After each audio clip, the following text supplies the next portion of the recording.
Hey guys, it's Chris White with Fiercely Loving Fathers, and this is the intro video to the roadmap to becoming a fiercely loving father. So first, let's start with the purpose. Why are we even spending the time to engage with this work? Well, for me, it's all about our sons and help raising our sons into their full potential in life. And, of course, to give them the nourishment that they need to reach their full potential, we need to continue growing as men and become better. So what I see is that we've moved from this authoritarian model of parenting into a more enlightened form of parenting. And that's a good move. We've definitely become kinder, more gentle, we're more empathic. We center the child more than they did in the old authoritarian days. So there's a lot of good things that have come out of this evolution of parenting. But I see four main problems right now that are holding especially dads back from bringing all of the nourishment that their kids need to reach their full potential. The first is a culture of safetyism. There's too much overprotection of the kids. Kids need to mix it up with life. They need to make mistakes. They need to learn from their mistakes. They need to be out in the world on their own to learn how to navigate the world and not under the constant kind of umbrella of our parenting. The second mistake that enlightened parenting makes is that they make everything about the specialness of the child. They elevate the child onto a pedestal and use constant praise and self-esteem building, and this makes kids incredibly anxious. Kids actually need to feel a part of a wider whole, a part of the family, a part of the community.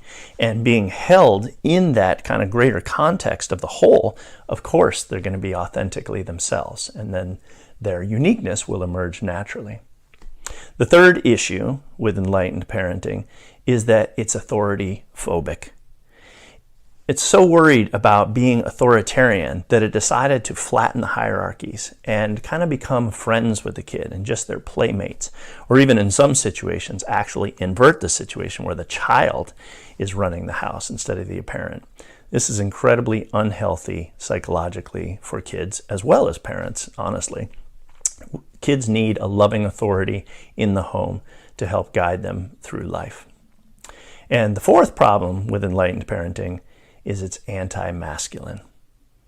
So we need to move from this approach that's very much about being kind, gentle, safe, nurturing, to an approach that includes more masculine and feminine energy in the parenting situation.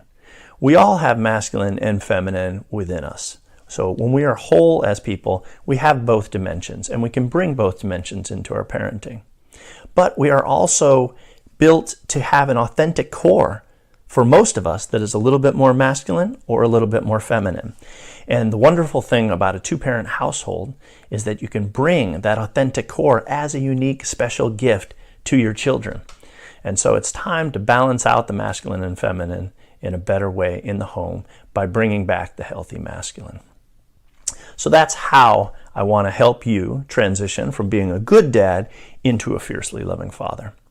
And while we do this, we have to pay attention to 8 different domains of life or zones of living as we make this transition. The first is healthy attachment. It all starts with connection. If our kids are filled up with connection, they automatically rest deeply into themselves and then individuate to the next level. So it all starts with attachment. The second part that is really important to pay attention to is rough and tumble play. I can't overestimate how important it is to be in rough and tumble play with your kids, both boys and girls, but especially boys. This is how they find their bodies in space. This is how they begin to regulate their emotions. This is how they negotiate the dance between me and we. So rough and tumble play is absolutely essential and needs to be brought back into the home more vigorously. The third zone that we should pay attention to is that of healthy competition, which is kind of an extension of rough and tumble play, but into the world of games. So playing checkers, playing chess, playing sports. This is a great place for our boys to learn how to bring their assertive energy and their competitive fire towards excellence into the gaming relationship, but also do it within the boundaries of that relationship, within the rules, within the context of good sportsmanship. So it's important that we bring healthy competition into our parenting as well. The fourth area is the 4 main masculine archetypes that I like to use in Fiercely Loving Fathers, and that's the king, the warrior, the magician, and the lover. And in subsequent videos, I'll go through all of these in more detail so you can help your child see the light and dark side of each of these archetypes and navigate them in their lives. The fifth area is the dance and healthy relationship between masculine and feminine energies, or masculine and feminine people. It's important that our boys recognize that we are more similar than dissimilar to our wonderful feminine being counterparts, but that there are important differences, and how we see the world and how we experience the world is different in certain ways. And knowing those differences, it helps us be more empathic with each other and to do this dance of masculine and feminine in a deeper way. The next area is that of rites of passage. We have really lost in our culture the very distinct and purposeful marking of the transition from childhood into adolescence/adulthood. And we need to bring back rites of passage as a way to mark that which is already happening within the child's soul, so that it can become externalized and they can see and feel it, and see that we all see and feel it. And we can hold them as a community as they transition from boyhood to manhood. The next area is financial literacy. We don't do enough in talking with our boys about money, the importance of money, how to balance money and other values in our life. And we leave our kids crippled if they don't understand how to navigate this world of finances. Lastly is the area of mentorship.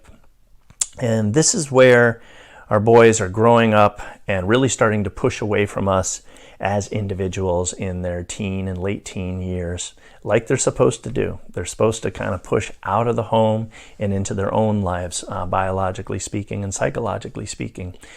And it's important that we hand them off to other males in the community, uncles, coaches, teachers, so that they continue to get the support and the guidance that they need, even as they push us as fathers away. So those are the 8 zones that I talk about in Fiercely Loving Fathers. In subsequent videos, I'll go into all of these areas in more detail. You'll get a video about every couple of days. I'll try to keep them short, 2 to 5 minutes, so it's easy for you. Sometimes there will be links to much longer videos where we have more long-form discussions about these if you have time and energy. But yeah, welcome to Fiercely Loving Fathers, and you'll get your roadmap in the email every week. All right, take good care. Fierce love.